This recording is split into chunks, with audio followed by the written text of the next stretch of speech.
50 years ago today, there was a remarkable meeting held at the Wistar Institute in Philadelphia that's had a tremendous influence on thinking over the past 50 years about the nature of the evolutionary process.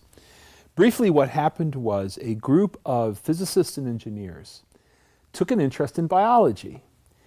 And they took an interest in particular in the basic logic of the Darwinian process. And thinking very much as engineers do, namely asking the question, will it work, right? An engineer just can't wave his hands. Either the plane flies or it doesn't. The bridge stands or it doesn't. They're very practical minded. These engineers, and that's a bit of a simplification, these are professors at places like MIT, like Murray Eden. They said, it looks like the math is not going to cooperate.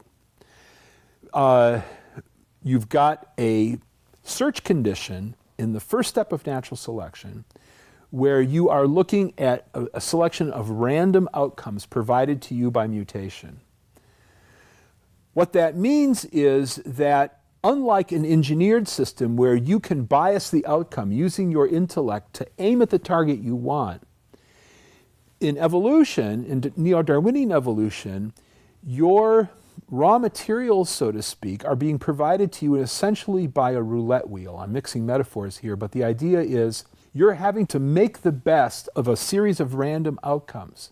Randomness, by definition, is undirected, meaning that the process is waiting on, as it's looking to move towards a particular functional outcome, is waiting on the deliverances of a giant lottery wheel or, pick any particular random process you want.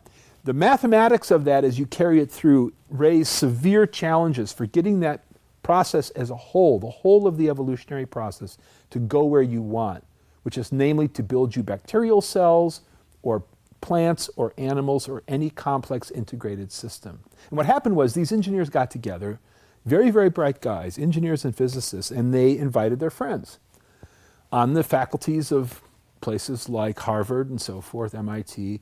They went and knocked on the door, the office doors of the biologists, and they said, we think we've got a problem here, and we're going to have a symposium to talk about this and sort it out. And it was then known, the publication that came out of this was known as Mathematical Challenges to the Neo-Darwinian Interpretation of Evolution. So these critics accept that there was some evolutionary process that occurred. That wasn't at issue. What was at issue was the neo-Darwinian understanding of how this had happened. And what's remarkable about the Wistar document is you see the papers from the various authors, both pro and con, with respect to neo-Darwinism, and then transcripts of the discussions are included. And these transcripts are very lively reading. So at certain points in the wake of a talk, people are yelling at each other.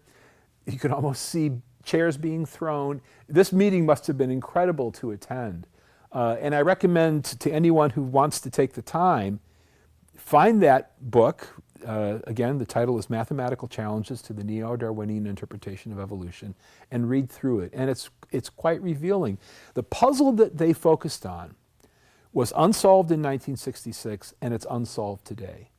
And it's unsolved because of a deeper question, and that is all parties, I think almost without exception at that meeting, all parties to the debate would have agreed that to explain any living thing, you are limited to natural processes and chance, right? So if you think about having an explanatory toolkit, you pop the lid on your toolbox and look inside. You've got natural processes, whatever they happen to be, and chance events, and that's it.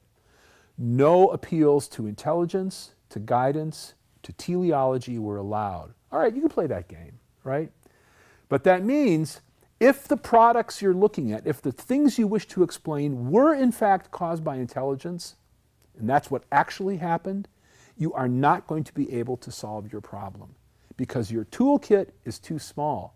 So it's a fascinating document. It was an incredible meeting, but it highlights the limits that a materialist understanding of reality places on your freedom as a scientist to say, you know what, this system that I'm looking at requires intelligence, and I need a better toolkit. This one's not going to work, right? That wasn't an option for anybody there. But you can see very clearly, especially in the papers of these physicists and engineers, they realize neo-Darwinism does not work.